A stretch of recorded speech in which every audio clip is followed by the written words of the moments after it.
अस्सलामुअलैकुम वरहमतुल्लाहि ताला वबरकातुहू।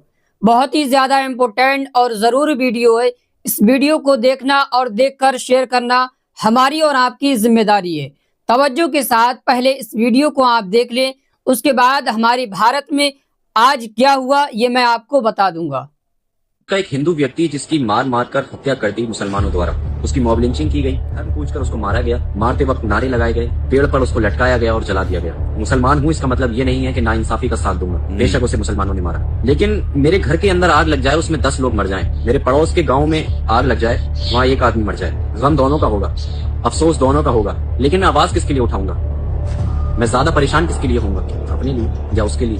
बेशक उसके साथ नाइंसाफी हुई, लेकिन मेरे घर के अंदर जो आग लगी उसका क्या? मेरा नासिर, मेरा भाई जुनैद, तबरेज अंसारी, मौलाना असद रजा, मोहम्मद इजराइल, मोहम्मद अर्तजा, शाहरुख चौहान, हाफिज सुहेल, हाफिज समीर, हाफिज सलमान, खालिद अंसारी, इमरान इस्माइल पटेल, आसिफ मजीद कुरैशी, रजब आलम, इमरान उल हक रहमान, अब्दुल बशर, बेदाना बीवी, अब्दुल समीर, सादिक और शौकत अली और ऐसे हजारों नाम जिनको मीडिया कवरेज नहीं मिला, जो नाइंसाफी के कमरे के अंदर दफन कर दिए गए। आपने सुने कभी ये नाम? कभी किसी क्रिएटर को, सोशल मीडिया इन्फ्लुएंसर को इनके लिए इंसाफ के बारे में बात करते हुए देखा? बेशक जो बांग्लादेश के अंदर हुआ वो सही नहीं हुआ, उनको उनकी सजा मिलनी चाहिए। अगर कोई इस्लाम का नाम लेकर गलत काम करेगा, इसका मतलब ये नहीं है कि उस चीज की इजाजत इस्लाम ने दी है। कभी नाइंसाफी की इजाजत इस्लाम नहीं देता, किसी की जान लेने की इजाजत इस्लाम नहीं देता। जिहाद को लोग बदनाम करते हैं, क्या मतलब होता है जिहाद का? तुम अपनी नफ्स के ऊपर कंट्रोल कर लो, ये जिहाद है। तुम अपनी गैर जरूरी ख्वाहिशात को खत्म कर दो, ये जिहाद है। तुम अपने गुनाहों से अपने कदमों को पीछे हटा लो, ये जिहाद है। ये होता है जिहाद। किसी का गला काटना जिहाद नहीं होता, या किसी को पेड़ पर लटकाकर उसकी हत्या कर देना, उसको जला देना जिहाद नहीं होता। और अगर कोई ऐसा करता है, उसको जिहाद का नाम देता है, वो मुसलमान हो ही नहीं सकता। तो कौन इन लोगों का इंसाफ दिलवाएगा? तबरेज अंसारी को इंसाफ मिल गया क्या? बिल्किस बानो को इंसाफ मिल गया क्या? बिल्किस बानो के बलात्कारियों को जब जेल से निकाला गया तो उनकी माला डालकर, उनके गले में माला डालकर उनका स्वागत किया गया। ये इंसाफ की बात करते हो तुम मुझे सिखाओगे कि मैं हिंदुस्तानी हूँ कि नहीं? तुम मुझसे सबूत मांगते हो? ये कुछ फाड़े के टट्टू, नफरती चिंटू देश के अंदर नफरत फैलाते हैं, हिंदुओं को, मुसलमानों को आपस में लड़ाने का काम करते हैं, उनके दिलों के अंदर नफरत पैदा करते हैं, और लोग सर्टिफिकेट मांगते हैं हमसे हिंदुस्तानी होने का। और अभी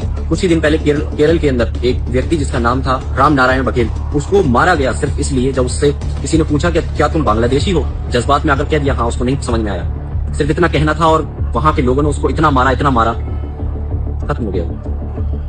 हालांकि वो हिंदू था। अगर देश के अंदर हिंदू मर जाए, बांग्लादेशी, किसी को कोई फर्क नहीं पड़ता। विदेश के अंदर कोई बांग्लादेशी हिंदू मर जाए तो इतना बड़ा बवाल। अगर तुम खुद अपने हाथों से किसी बांग्लादेशी को मार दो, हालांकि वो बांग्लादेशी नहीं था, वो हिंदुस्तानी ही था, लेकिन उसके ऊपर से इल्जाम था कि वो बांग्लादेशी है, उसको मार दिया गया। तो बांग्लादेश के अंदर उसको मार दिया गया, उसके ऊपर ये इल्जाम था कि तू हिंदुस्तानी बांग्लादेशी के इल्जाम पर मार रहे हैं और बांग्लादेशी हिंदुस्तानी के इल्जाम पर मार रहे हैं। बस ये गेम खेलते रहो। आज अगर मैं अपने भाई के लिए आवाज नहीं उठा सकता, अपने एक साथी के लिए आवाज नहीं उठा सकता, अगर मैं अपने एक हिंदुस्तानी के लिए आवाज नहीं उठा सकता, मैं अपने आप को एक देशभक्त कहता हूँ, मैं अपने आप को एक क्रिएटर कहता हूँ, लोग मुझसे इन्फ्लुएंस होंगे, लोग मुझसे सीखेंगे। क्या सीखेंगे? नाइंसाफी। क्या सीखेंगे? अगर मैं किसी के हक में आवाज नहीं उठा सकता तो क्या फायदा मेरा? अगर मेरे मुंह के अंदर जुबान है तो मैं हक बात नहीं कह सकता। अगर किसी की मॉब लिंचिंग की जा रही है, उसको मारा जा रहा है, धर्म के नाम पर मारा जा रहा है, जेएसआर के नारे के ऊपर मारा जा रहा है, क्या ये सही हो रहा है? अगर किसी ने बांग्लादेश के अंदर किसी को मार दिया, तुम्हें विदेशियों की फिक्र है, तुम्हें एक हिंदू होने की फिक्र है, तुम्हें इस बात की फिक्र नहीं कि इस देश के अंदर तबरेज अंसारी को मार दिया गया, इस देश के अंदर राम नारायण बघेल को मार दिया गया। ये कल की रिपोर्ट है। तमिलनाडु में एक ट्रेन में सिराज नाम का मुस्लिम शख्स, जिस पर 4 लोगों ने हमला किया, दराती से उसके सीनों को चीरा, वो अल्लाह अल्लाह चिल्लाता रहा। उसमें एक शख्स उसकी वीडियो बना रहा था और बाकी लोग अपना काम कर रहे थे।